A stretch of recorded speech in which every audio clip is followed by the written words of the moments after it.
Hello everyone, you are watching a snippet of the April 6, 2023 countdown program. Today is Thursday. The plot extrapolation of Fear. Look at Dailymotion. It will not be on YouTube in the public domain.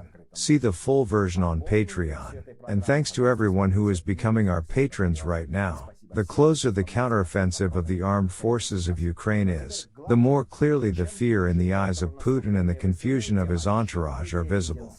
Medvedev's textual tantrums are a marker of the level of fear surrounded by a bald head. And the toxic outcast himself, as expected, is morally weakening every day, but the Hague curse is getting stronger. At the presentation of his credentials in the Kremlin, Putin did not come close to the ambassadors. I just read the speech from a gilded podium placed at a decent distance and noted the decline in relations with the United States against the background of the flourishing of diplomacy with Zimbabwe.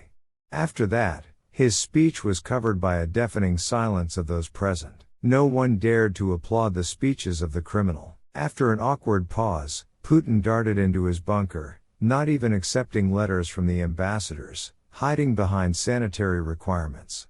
In fact, Putin is afraid that he will be poison corny. After all, he himself is a great specialist and lover of poisoning his opponents, and he knows perfectly well how this is done. Even on the protocol video, the fear in his eyes is clearly visible. And this is good, because in this state the dictator will definitely start making mistakes. His rushing to Mariupol under the cover of night was caused by the urgent need to demonstrate his fearlessness in front of the lads after the issuance of a warrant by the Hague Criminal Court, but somehow it did not turn out convincingly.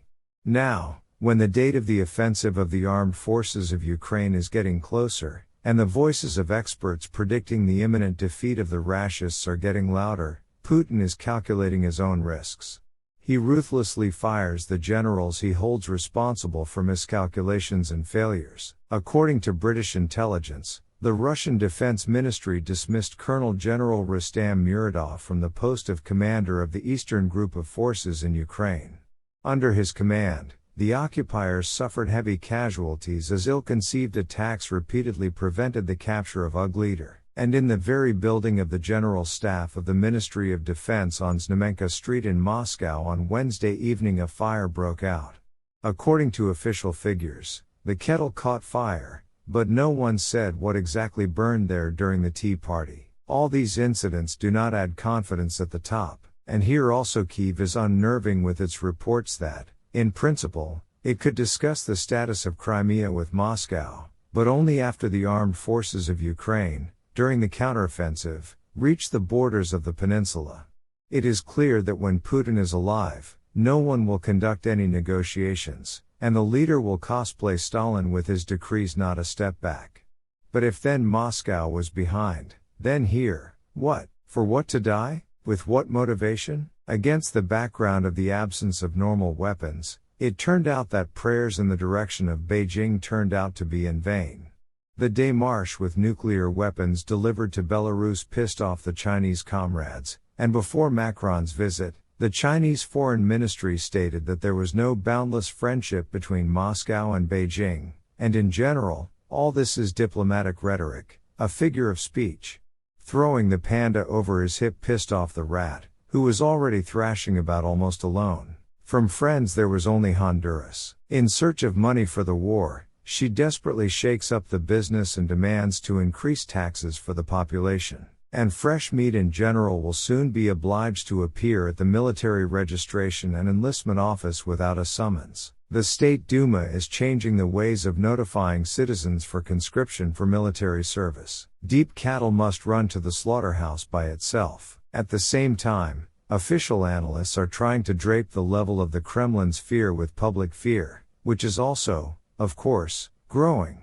After the military commander Tatarsky has been roasted and the demands of all the Slutskys, Muranovs and Gurulovs to immediately begin executions, we can expect that soon the system will actually demolish the tower, and the frenzied security forces will, indeed, stupidly shoot citizens in the streets and squares. In the meantime, shooting is heard in Ingushetia. Here, local residents reported that in the Malgobek district, in the village of Zyazakov Yurt, a shootout took place on the night of April 6. a certain partisan detachment attacked one of the checkpoints, as a result of which 3 policemen were killed and 8 more were injured. And upstairs, the egg-headed experts are wondering, will Putin's departure bring relief to Russia? Vyacheslav Inozemtsev, director of the Center for Post-Industrial Society Studies, shakes his head. Posts of scenes from Swan Lake appear in social media feeds almost daily. It is quite likely that Putin's departure will open the prospects for change, but, in my opinion, this event in itself will rather make them less than more likely. The given freedom and democracy, as the experience of perestroika has shown, are valued cheaply, and if a society is not able to rise up to defend them when the spanner realities become more and more obvious and unbearable, it is naive to assume that it will immediately change with the disappearance of one specific autocrat. Who does not believe, let him look at the same Venezuela. End of quote. Comparison with Venezuela, by the way, is correct, against the background of the fact that the dollar is already worth more than 80 rubles, most likely, the ruble is waiting for the fate of the bolivar. The central bank is Wang Ying. Soon there will be no dollars, no pounds, no yuan. Everything is correct, only Putin will remain, if he doesn't die of fear. Become our patrons now and look further in this program. The Bulgarian authorities closed their ports to all Russian ships, regardless of the flag under which they sail. There was no trace left of the Bulgarian admiration. French President Emmanuel Macron met with Chinese leader Xi Jinping. An hour and a half of communication was frank and constructive. The boys in the Kremlin are already spitting. The FSB opened a file of operational records. In the Omsk region, citizens who went abroad during the period when mobilization was announced began to be called for interviews. The repressive machine gives Putin a bonus. Downstairs, they are much more frightened than he is. But this effect is not eternal, and will last until the leader is faced with material fatigue, which decides that a terrible end is better. See the Daily Motion story Extrapolation of Fear. The Lithuanian Seimas adopted a resolution on inviting Ukraine to NATO at the Alliance's summit in Vilnius. And that is all. See the full version of the program on the Patreon resource. And thanks to everyone who is becoming our patrons right now. I hugged everyone. See you tomorrow on Friday Live. Glory to Ukraine.